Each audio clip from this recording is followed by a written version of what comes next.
پتھر کی بنی ہوئی مورتی کی پوجا پاٹ کرنا بیوقوفی ہے تو اسی پتھر کے بنے ہوئے شیطان کو کنکر مارنا کہاں کی عقل مندی؟ ایک سوال یہ ہوتا ہے کہ جو ایکس مسلم اور اسی طریقے سے اور لوگ پوچھتے ہیں کہ اگر پتھر کی بنی ہوئی مورتی کی پوجا پاٹ کرنا ہے بیوقوفی ہے، ہم کہتے ہیں کہ پتھر کی بنی ہوئی مورتی کی کیسے ہم پوجا پاٹ کر سکتے ہیں جبکہ وہ اپنے اوپر سے کوئی چیز نہ مکھی ہٹا سکتی ہے نہ کچھ نہیں کر سکتی ہے،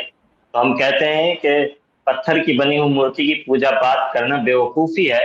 تو اسی پتھر کے بنے ہوئے شیطان کو کنکر مارنا کہاں کی عقل مندی؟ وہ بھی تو پتھر کے بنے ہوئے شیطان ہے، ہم اس کو کیوں مارتے ہیں کنکر؟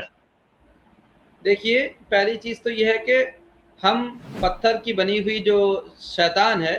جس کو رمی جمار کہتے ہیں اس کو خدا نہیں مانتے ہیں، خدا تسلیم ہی نہیں کرتے، خدا مانتے تو اس کو کیوں ہم پتھر مارتے؟ تو یہ دونوں کے اندر کسی طریقے سے تقابل کرنا کہ پتھر کی بنی ہوئی مورتی کو پوجا کرنے کا انکار کرتے ہیں تو کسی پتھر کو ہم کنکری نہیں مار سکتے، تو یہ دونوں میں کوئی مقابلہ ہی نہیں ہے۔ ہمارا دعویٰ یہ ہے کہ پتھر کی بنی ہوئی چیز خدا نہیں ہو سکتی لیکن کوئی دوسری مخلوق تو ہو سکتی ہے، پتھر پتھر ہے اور پتھر کو ہم کنکری مارتے بھی ہیں، تو لہٰذا یہ کہنا کہ دونوں کے اندر اگر ہم اس کو منع کرتے ہیں تو اس کو کیسے کرتے ہیں، تو ان دونوں کے اندر کوئی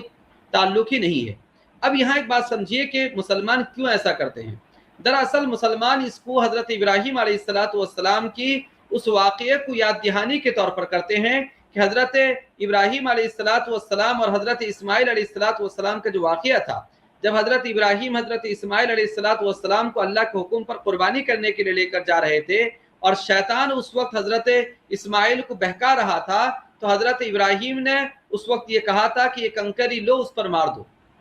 تو یہ عمل اتنا پسندیدہ تھا کہ دیکھو اللہ کے راستے سے اور اللہ کے حکم سے روکنے والے کو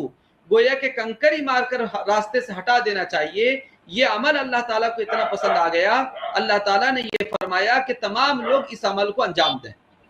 اور اس سے ایک دوسرا سبق یہ دینا تھا کہ انسان شیطان کے ایک ظاہری شکل و صورت کو، جو ایک زمانے میں وہاں شیطان گزرا تھا، جب اس چیز کو کنکر مارے گا تو شیطان سے اس کی نفرت بڑھے گی، اور ایک مسلمان کے لیے شیطان سے نفرت ہونی چاہیے، کیوں؟ اس لیے کہ وہ اللہ کا دشمن ہے اور مسلمان کے دین کا دشمن ہے اور مسلمانوں کو اللہ تعالیٰ سے روکنے والا ہے۔ اسی لیے اس عمل کو اس کو فالو کرنے کا حکم دیا گیا ہے تاکہ انسان کے جذبات کے اندر شیطان سے ایک نفرت انگیز پیدا ہو اور انسان شیطانی کرتوت سے اپنے آپ کو دور رکھے اور حضرت ابراہیم علیہ السلام کے اس عمل کی پیروی بھی کرے، اور ان کے اس عمل کو گویا کہ اللہ تعالیٰ نے پسندیدہ قرار دیا تھا، اس لیے بھی اس کو فالو کرنے کا حکم دیا ہے۔ کسی طریقے سے کوئی خدا کا تصور کر کے اس کو ہم پتھر وغیرہ نہیں مار رہے ہیں۔ جی، گویا کہ اس کو یہ ہے کہ جو مورتی کی بنی ہوئی یہ پتھر کی بنی ہوئی مورتی کے لوگ پوجا کرتے ہیں اس کو خدا مان کر پوجا کرتے ہیں، اس کی عبادت کرتے ہیں، اور ہم جو پتھر کو کنکری مارتے ہیں اس کو ہم خدا نہیں مانتے، کوئی اس کی یہ نہیں ہے، بس ہم اس کو ایک یادگار کے طور پر حضرت ابراہیم علیہ السلام نے جو کنکری ماری تھی ہم ان کے یادگار کے طور پر ان کو مارتے ہیں، دونوں میں فرق ہے۔